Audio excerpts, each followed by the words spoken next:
Revenge didn't come from anger, it came from patience. After the confrontation, I let Mark believe we were slowly rebuilding, that maybe, with enough apologies, everything could go back to how it used to be. I nodded at him during breakfast. I smiled faintly when he handed me coffee. I even let him touch my hand once as if forgiveness had begun.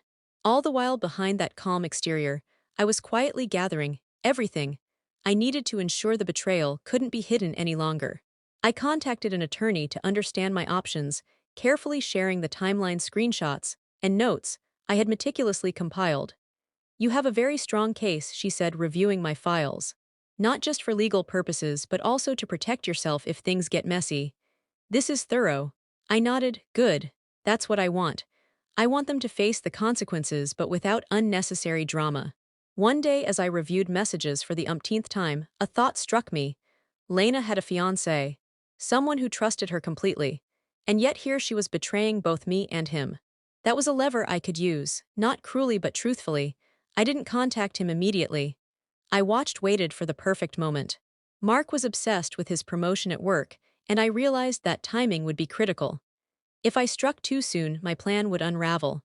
Too late, and he might slip away without facing the repercussions. Meanwhile, Mark tried to bridge the growing gap between us. "I can make this right," he whispered one night, leaning over my shoulder while I reviewed work emails. "You've already made your choice," I said softly, not looking up. "I didn't mean for any of this to hurt you," he added. "But it did," I replied. "Every single day." He hesitated. "I can fix things, I just need control." I interrupted. "You've been controlling the narrative for months. Now it's my turn." The next week, I prepared an anonymous package for HR containing all the verified messages, calendar conflicts, and company policy references that would prove the affair and the professional misconduct associated with it. I wrapped it carefully, no extra words, no emotion, just facts. When I dropped it off, I knew it would spark investigation without me needing to step forward. Then came the twist I hadn't fully anticipated. While I was drafting a gentle message to Lena's fiancé, I discovered that Lena had been planning a move far more audacious than I realized. There were hints of her intending to leverage the affair for career advancement in ways that could impact Mark directly. My blood ran cold at first, but then I saw opportunity. This revelation didn't change my plan, it strengthened it. She wasn't just betraying me, she was overreaching, and karma would follow her even more swiftly. The day I met Lena's fiancé, I felt an odd mix of nerves and certainty. He didn't know who I was, only that I had information he needed to see. "I don't know you," he said, eyebrows furrowed as I slid the envelope across the table. "I know you don't," I said gently. "But I thought you should know the truth before it's too late. It's about Lena." And Marky opened it cautiously, hands trembling. This is all verified." "Yes," I said. "I double-checked everything. I just wanted you to have the truth." He looked up, eyes wide, shaking his head. I can't believe this." "I thought sometimes the people we trust most are the ones we need to watch," I said softly. The way he clutched the envelope, the pale color of his face, reminded me that I wasn't the only one wounded. The consequences were beginning to ripple outward. I felt a quiet satisfaction, not from malice, but from knowing justice was unfolding naturally. Meanwhile, Mark sensed the shift before it was even visible. "Did you do something?" he asked one evening, his tone sharp but uncertain. "I don't need to," I replied. "Truth has a way of surfacing on its own." "Are you saying HR?" "I'm saying everything matters," I said calmly, sipping my tea. "Every lie, every hidden plan, every betrayal. You've underestimated me for too long." The next morning, news came slowly but unmistakably. Mark's promotion was pulled pending investigation. Lena stopped coming to work altogether. Rumors swirled, questions were asked. Whispers of ethical violations and personal indiscretions floated through the office. Mark tried to confront me. "Did you do this?" he asked, a hint of panic in his voice. I looked him in the eye and smiled faintly. "The truth always finds its way out. You don't need me for that." He sank into a chair, head in hands. "But how?" I thought. "I let the evidence speak," I said. "And karma has a way of handling those who think they can manipulate everything." As the days passed, Mark's demeanor changed. He no longer attempted charm or flattery. He didn't try to apologize anymore, at least not convincingly. He understood, finally, that control had shifted. The humiliation, though subtle, was effective. It didn't need shouting or confrontation. It simply existed in the way people looked at him at the office, the quiet whispers, the polite avoidance. I continued to observe from a distance, never gloating, simply taking note of the consequences of his choices. Lena's fiancé, after a short period of disbelief and anger, ended his engagement. The truth had landed squarely where it needed to. I felt a sense of calm, knowing my method had been precise and measured. One evening, Mark approached me cautiously. You could have ruined me completely," he whispered. "I've never wanted to ruin you," I said softly. "I've only wanted honesty. And now you're facing the truth." He nodded slowly, as if absorbing something he had ignored for years. I understand." "Yes," I said. "You understand consequences." And in that moment, I realized that revenge doesn't need to be loud to be effective. It can be quiet, calculated, patient. It can be a series of small, deliberate actions that allow truth and justice to unfold naturally. Over the next few weeks, the office settled into a new rhythm. Mark's reputation shifted, Lena's absence was noted, and those who had remained oblivious began to grasp the reality of the situation. I watched silently, learning a strange kind of satisfaction from the way life balanced itself. I even allowed a small conversation with Mark one afternoon. "Do you feel like you've learned something?" I asked. I think so," he admitted. "I never realized how much secrecy could hurt someone. How carefully people watch without showing it." "Exactly," I said. "And now you know." He stayed silent after that, which was exactly what I wanted. He didn't try to explain, to argue, or to charm his way out. He understood, finally, the cost of his actions. That night, as I sat alone in my apartment, I reflected on the path I had taken. The careful documentation, the strategic revelation to Lena's fiancé, the anonymous reporting, all of it had been precise. I hadn't acted out of anger. I hadn't sought to humiliate or destroy for the sake of satisfaction. I had acted to restore balance, to allow truth and accountability to take center stage. And I realized something unexpected. By choosing patience over confrontation, observation over emotion, I had preserved my own sense of integrity. I hadn't stooped to manipulation or malice.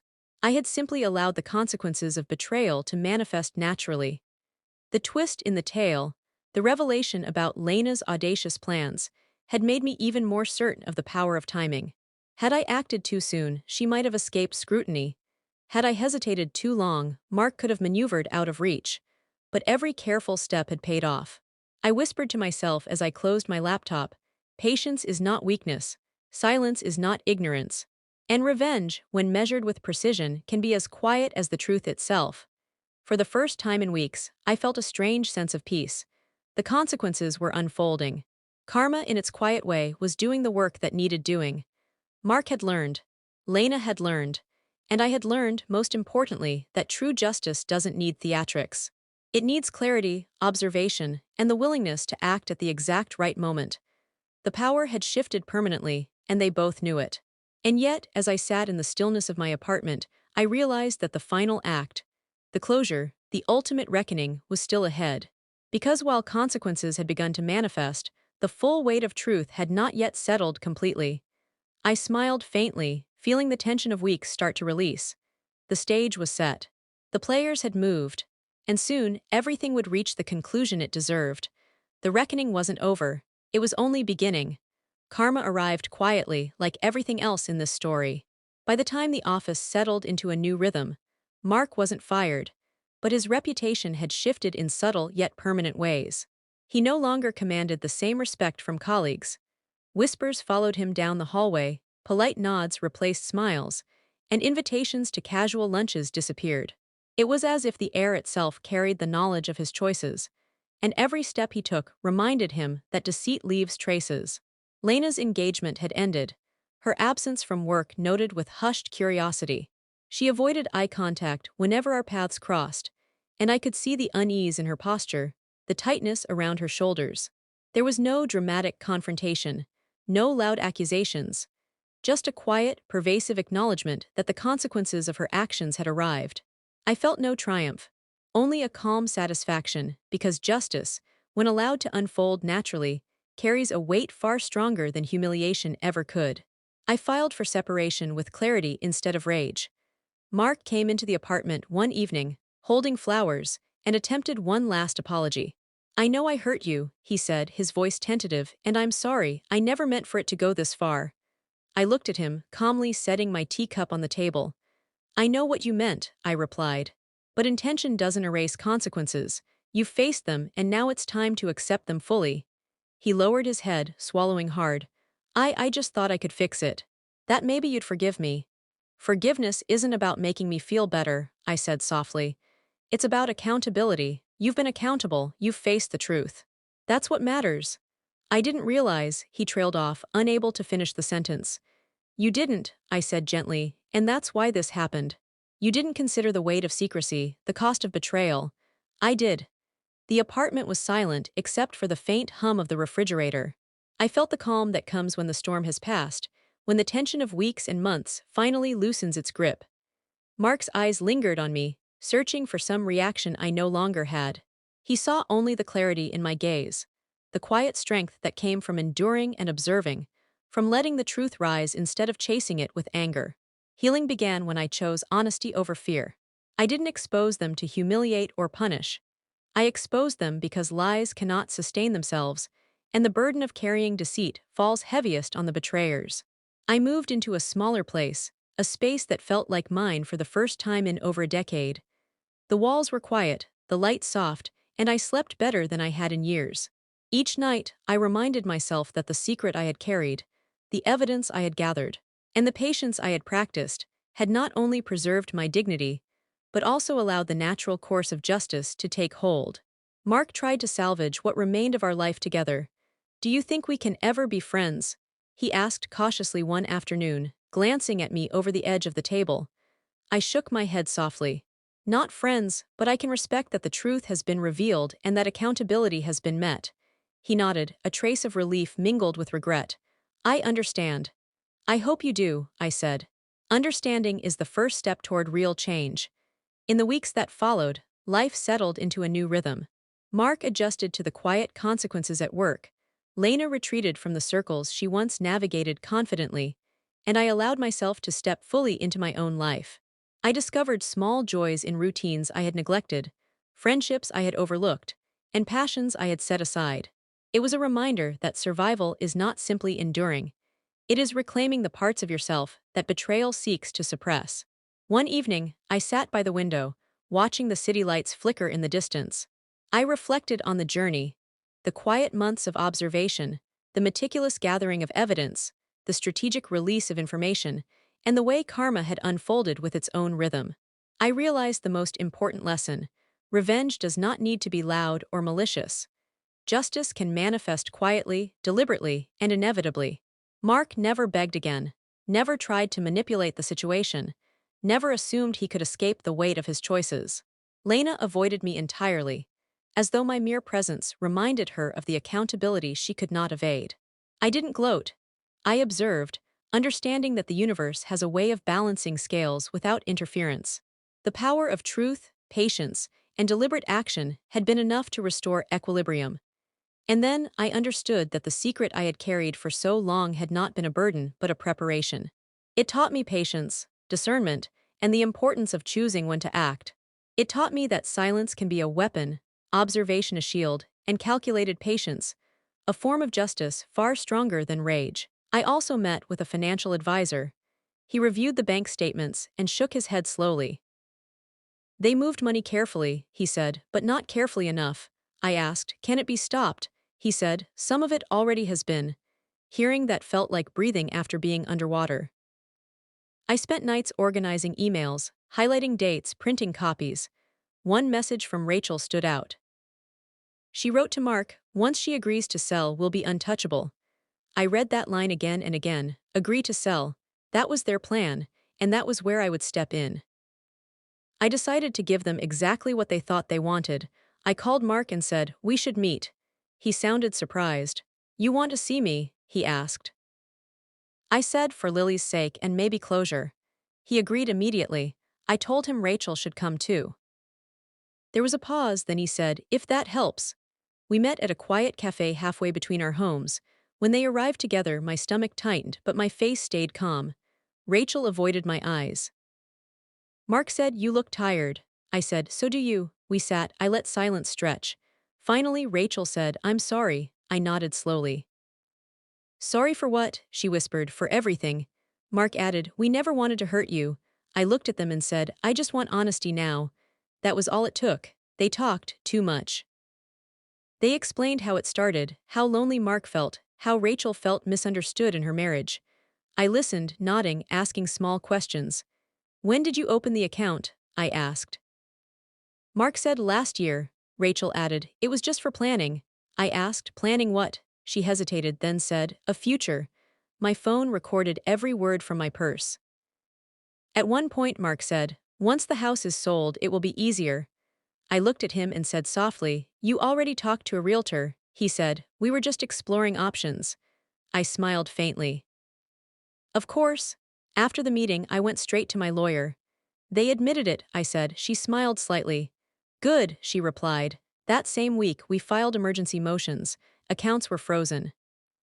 Transfers flagged. Temporary custody arrangements set in motion. When Mark found out, he called me furious. "What did you do?" he demanded. I said, "I protected my child."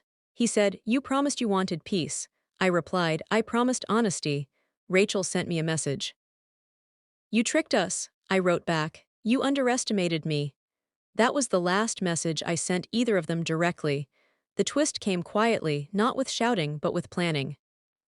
I invited both families to my parents' house for what I called a discussion about the future. Mark agreed, nervous but hopeful. Rachel insisted she shouldn't come. I told her, if we're going to move forward, everyone needs to hear the same truth. She finally agreed. My parents, Mark's parents, and even Rachel's husband were there, confused but attentive. We sat in the living room, the air thick with expectation. Mark started to speak. "We're here because," I held up my hand. "I'd like to start," I said. I connected my phone to the speaker and pressed play. Rachel's voice filled the room. "Once she agrees to sell, we'll be free." Gasps followed. Mark's mother said, "What is this?" I played another recording. Mark's voice said, "She won't notice until it's done." Silence fell heavy and complete. Rachel stood up. "This isn't fair," she said. I looked at her and replied, "Neither was stealing my life." Her husband stared at her like he was seeing a stranger. "Is this true?" he asked. She said nothing. Mark tried to explain. "It's not what it sounds like," I said. "It's exactly what it sounds like." I passed around copies of emails and bank statements. My father adjusted his glasses, reading carefully. Mark's father rubbed his temples. Rachel began to cry. "I loved him," she said. I answered, "And you used me." That was the moment everything shifted. No one defended them, no one argued.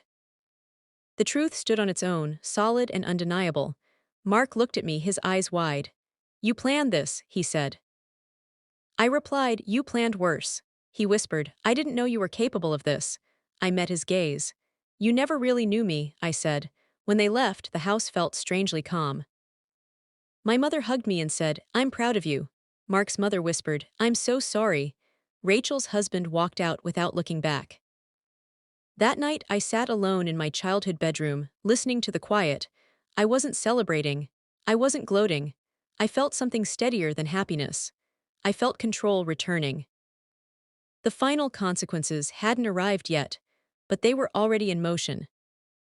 I knew then that whatever came next, I would face it standing upright, not broken, not begging, but fully awake to who I had become. The fallout was quiet but complete.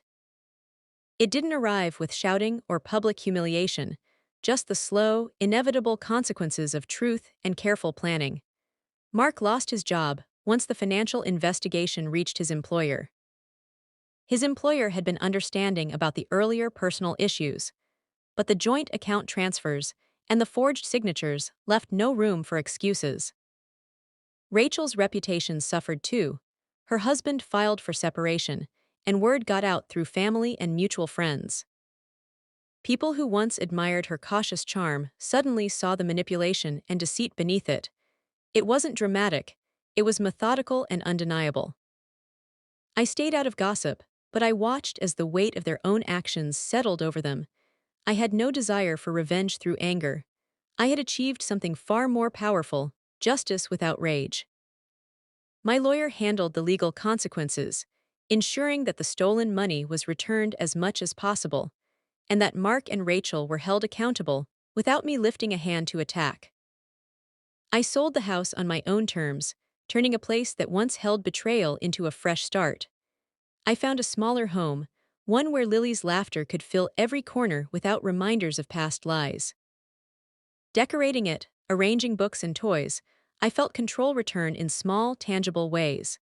Each day, I found pieces of my old self mingling with this stronger, wiser version. I didn't rush healing. It came slowly, in quiet mornings, in watching Lily run through the yard, in the absence of secrets. Friends came over, but I only let the ones I trusted fully. I realized that strength was less about what you could destroy and more about what you could protect. Mark and Rachel tried to reach out at different points. Mark sent emails begging for understanding, Rachel left voicemails full of excuses. I deleted them all. I didn't need closure from them. I had closure from the facts, from the court rulings, from seeing truth stand on its own. I began volunteering at Lily's school, reconnecting with people and communities that mattered. Life regained texture. The ordinary became precious again. When Lily asked, "Mom, are we okay now?" I said, "Yes, sweetheart, we're stronger than ever." I learned that revenge doesn't require cruelty.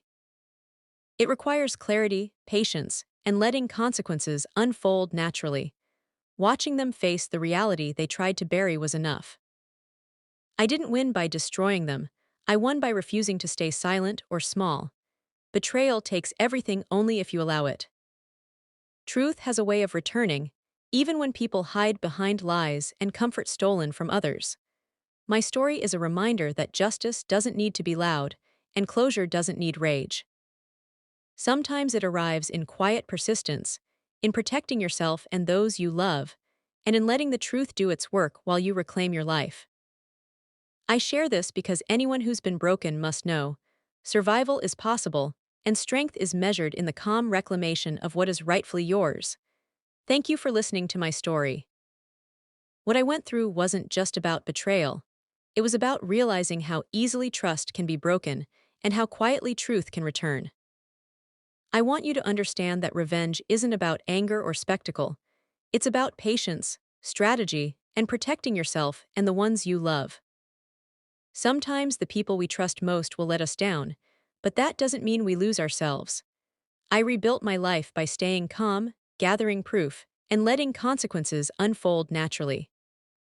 Watching truth catch up to those who tried to steal my future was more powerful than any act of aggression.